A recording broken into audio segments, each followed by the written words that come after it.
Just because your daddy was Jewish doesn't mean you're in the family of God.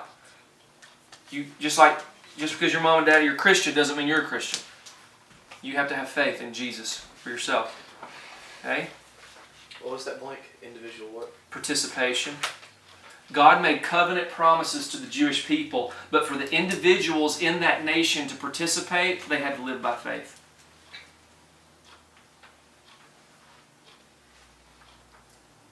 So God's not being unfaithful. He's very faithful to His promises. The problem was the Jewish people were faithless. And they didn't receive the promises when they could have. God's judgments are true even if nobody ever believes. All right, last question here. Now, I'm going to read verses 5 through 8 one more time. And here's what you need to realize. Paul is not making this argument for himself. He's acting like somebody else. He's acting like another person, like a human, a pagan would ask. Okay? And here's now read it that way. Paul's acting like someone else. But if our unrighteousness serves to show the righteousness of God, what shall we say? That God is unrighteous to inflict wrath on us? I speak in a human way. That's how we know he's talking like a pagan. By no means, for then how could God judge the world? But if, and then here he goes again, but if through my lie, if I lie, God's truth abounds to His glory, why am I still being condemned as a sinner? And why not do evil so that good may come? As some people slanderously charge us with saying, their condemnation is just. Okay? Some people charge Paul with saying this crazy stuff, and he says they deserve to be condemned. Okay? So here's the question. Question 3.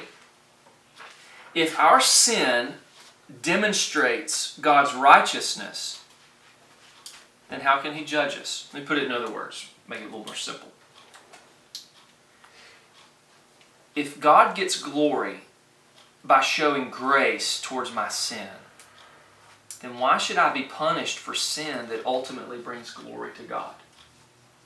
Now that's a really weird argument, right? That's a messed up argument.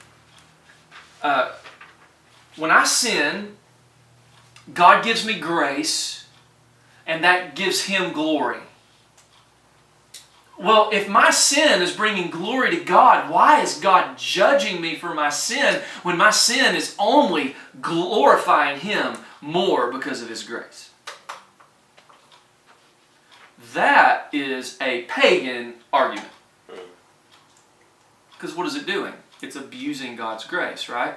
It's saying if God's going to forgive me anyways, I can do what I want, right? I ought to be able to live how I want, because why should God judge me? He's just going to show me grace, and that gives Him glory. So the more I sin, the more grace I get, and the more glory He receives. Yes, that's how that works. Hopefully you see the flaw in that logic, right? Okay. Paul deals with that in Romans 6, and we'll get there eventually. What's the answer to this question if somebody says, why don't we just sin so that God can just forgive us and get more glory for His grace? The answer, we do not do evil so that good may come out of it. Okay? Now, some people that Paul's talking about here were trying to justify their evil and escape divine wrath. They wanted to be wicked, and they were trying to find an argument that would allow them to escape the wrath of God for their wickedness by saying, well, we're wicked so that God can show more grace to us so that He can get more glory for Himself. And they were evil. And Paul says their condemnation is just. Like they deserve what they're getting. Okay? Here's the truth.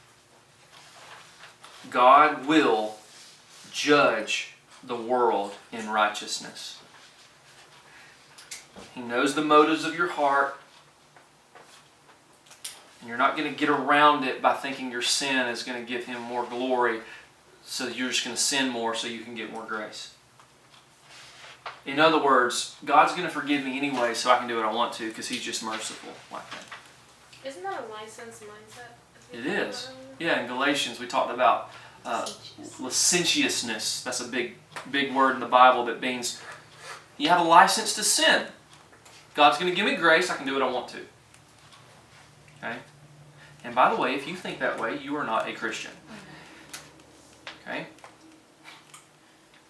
Or you just badly misunderstand the gospel. I actually did have a Muslim girl after she came to a church service I preached at in Florida a few weeks ago. She asked me that very question. She was struggling with this issue that if God's just merciful, which there's really not any room in Islam for mercy, if God is going to be merciful, then that means we can just do what we want. We can keep sinning. And so she understood this issue. Well, wait a minute. If God's merciful, that means we can abuse it. And here's the truth that I hope we can take from all of this passage about our self-righteousness, not just the Jews' self-righteousness, but even our self-righteousness and our issues with sin. Here is the point. Grace, God's grace, should motivate us to sin less, not more. God's grace should motivate us to sin less and not more. And so let's read Romans 6, verses 1 and 2. Thank you. What shall we say then? Are we to continue in sin so that grace may abound? By no means. How can we who died to sin still live in it? So here's Paul's argument. Not ashamed of the gospel. But before I tell you about this good news, you need to know the bad news. The bad news is the Gentile pagans deserve the wrath of God for their wickedness and their downward spiral into sin. And you Jewish people who think you're better, you deserve the same thing. Because you had the law, you had the prophets, you had the Old Testament, and you disobeyed God anyways. And you put more faith in your circumcision than you did in God. And you will deserve the wrath of God just like the Gentiles. That makes sense? See the argument? Grace motivates us to sin less and not more. Cynthia? Okay, so when you were talking about, I was thinking of in Genesis where I think God was talking about what happened with Joseph, and he said that what his brothers intended for evil, he meant it for good. Mm-hmm. Could somebody take that and like misconstrue it as, oh, like they can go ahead and be evil, it's glorifying God, God's gonna make it something good, so it's okay to be as bad as I want? Yeah, you could abuse that text for sure and use it to justify your sin. The problem is that same argument's made in Acts chapter 4 when it says that Herod and Pilate and the Jews, they did everything that God had predestined to take place, so that their evil acts of crucifying Jesus was actually the good intentions of God to save many people through the crucifixion. And yet, those people, the Jews, Herod, Pilate, they're still accountable for their sin. Still accountable. Even though God was working in that. That's not a justification to do whatever you want to do. That's a good question. Any thoughts, comments, questions? When you do a Bible study through Romans, there's going to be those nights when you're like, this is not feel-goody.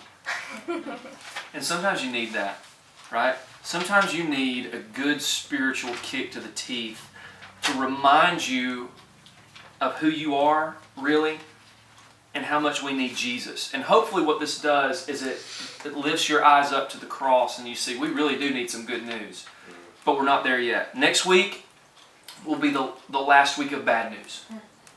Oh, last week was, I walked out of here like, Kara, oh my Lord. I felt so depressed after last week. That's why not as many people are here, right? Because we're not coming back to that Bible study. That's horrible. But no, Paul's making an argument that's you need to stick with it because he's getting to the good news. And the good news will be so much gooder if you know the bad news. Gooder. Is that a word? No. It's bad grammar, but it's good theology. Okay? So, You want me to go ahead and turn this on? We got a t-shirt. what? I'm missing some blanks. Okay, let's help Jack out. Or Come on, need dog. some Hey, blanks. Josh. Yes. On or turn it You off? can turn it off. On the back,